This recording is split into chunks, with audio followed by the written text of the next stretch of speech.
Bonjour à toutes et à tous et bienvenue dans GM.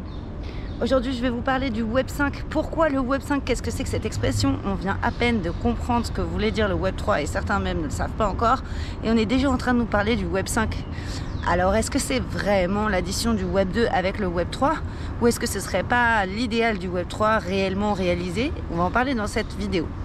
Alors, à l'origine, cette expression de Web 5 est sortie, et d'ailleurs n'est portée quasiment que par Jack Dorsey, qui est le cofondateur de Twitter, et qui se lance dans plusieurs projets Web 3, mais on va voir que c'est plutôt Web 5.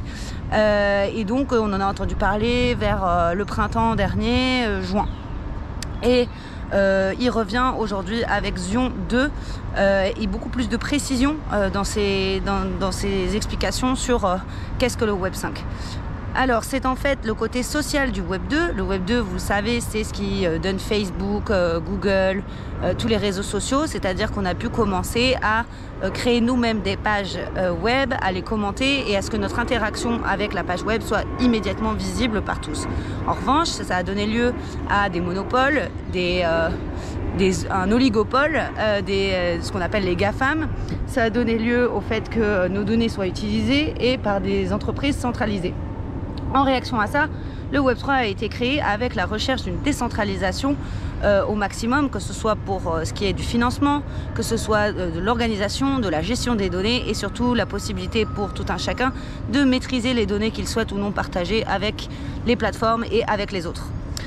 Le Web 5, ce serait donc une addition, on le voit hein, sur le site de Jack Dorsey, il explique que c'est l'addition entre le Web 2 et le Web 3, mais ce n'est pas expliqué tant que ça.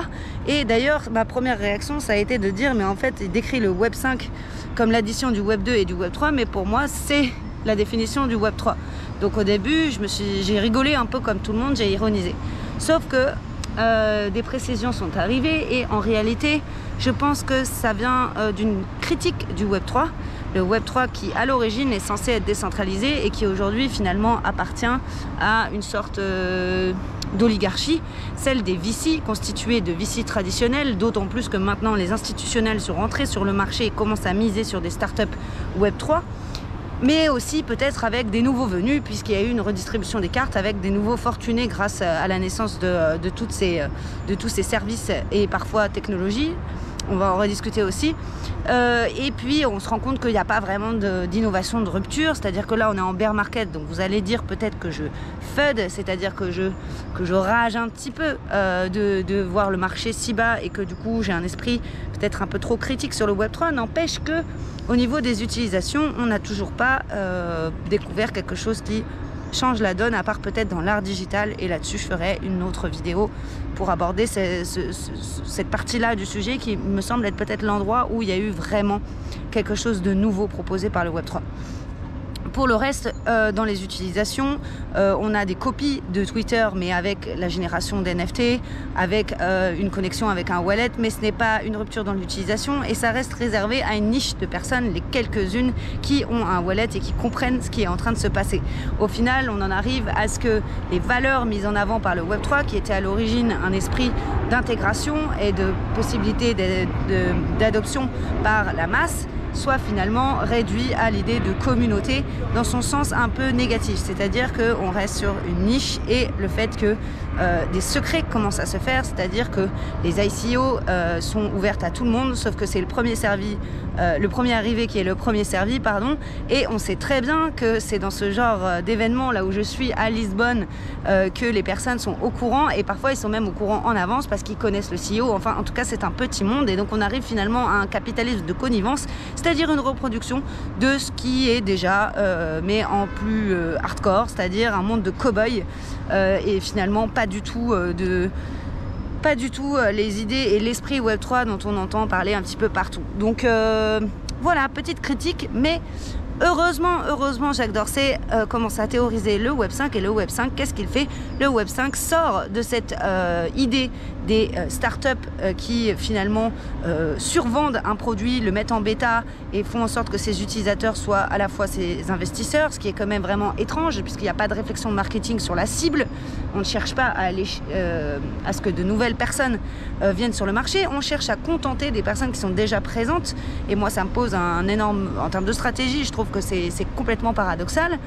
Donc si on veut arriver à des services qui conviennent à tout le monde, peut-être qu'on devrait faire comme Bitcoin et permettre à tout le monde de venir créer de la valeur et ensuite c'est l'historique, c'est l'utilisation qui en fera quelque chose qui a de la valeur et pas une valeur survendue par l'appréciation d'une niche qui va venir investir en se disant il faut surtout pas que je rate cette opportunité de devenir millionnaire. C'est pas du tout à l'origine ce qu'on voulait faire, je pense, toutes les personnes, alors ce que voulaient faire les premiers, les original gangsters, les premiers sur le marché, et ce n'est pas du tout ce que moi je suis venue chercher en entrant sur ce marché aussi et en vous proposant ces contenus. Ce qu'on est venu chercher, c'est des ruptures technologiques, des ruptures surtout dans l'usage, en fait, c'est-à-dire de créer un terreau fertile à la création d'un nouvel Internet et à la création de nouvelles possibilités de mobilité, de création par tout un chacun. Voilà, non pas un monde où finalement tout le monde se renvoie de l'argent, perd, gagne dans un circuit fermé. Voilà cette petite critique. Et donc, qu'est-ce que propose Jack Dorsey? Jack Dorsey, il dit que la L1 de Bitcoin est largement suffisante pour créer ce qu'on appelle le Web 5, enfin ce qu'il appelle le Web 5, et donc en fait des identités décentralisées, des vraies applications décentralisées, la possibilité pour chacun d'avoir un nœud et donc de pouvoir échanger, faire des messageries de pair à pair. Et pas des copies, des simples copies avec enregistrement sur NFT de ce qui existe déjà, que ce soit une copie de YouTube, une copie de Google, une copie de n'importe quoi en fait. L'idée c'est d'aller vraiment proposer quelque chose de nouveau et de voir ce que ça donne au final. Et comment est-ce qu'on va l'utiliser, comment on va partager, est-ce qu'il y aura vraiment une nouvelle façon de communiquer sur Internet? Et ça, je pense que Jack Dorsey ne le sait pas lui-même, personne ne le sait. En revanche, si on propose les mêmes choses, à mon avis, on fait fausse route. Pourquoi je vous parle du Web 5? Déjà, j'aimerais bien savoir, vous, ce que vous en pensez. Est-ce que, comme moi, vous pensez que le Web 5 est en réalité le Web 3 dont on rêvait et que le Web 3, finalement, n'est qu'un Web 2.5 ou en tout cas une illusion, un mirage? Moi, c'est plutôt mon opinion. Et donc, en fait, ce terme de Web 5 est tout de même un petit peu ridicule. Ce serait juste tout simplement une façon pour Jack Dorsey de se séparer du Web 3 qui est... accaparé par le capitalisme, le capital risque, pardon. Et où est-ce que le Web 3 réalise, selon vous, ce que vous cherchiez, ce que vous vouliez, et le Web 5 serait juste un truc en plus de Bitcoin maximaliste. Donc voilà, je vous laisse me donner votre avis. Je vous invite à aller regarder une vidéo que j'ai faite sur la décentralisation qui, je pense, va vous faire réfléchir aussi un petit peu sur le Web 3 et ce qu'on a aujourd'hui, l'idéal qu'on voulait et ce qu'on a aujourd'hui. Bref, c'est une vidéo de bear market quand même, hein, je reconnais, mais je pense qu'on a besoin d'avoir cette réflexion critique pendant justement le bottom, c'est-à-dire le bas du marché, pour avancer et pour que la prochaine euphorie soit beaucoup plus constructive que celle qu'on a eue cette année, enfin l'année dernière en l'occurrence.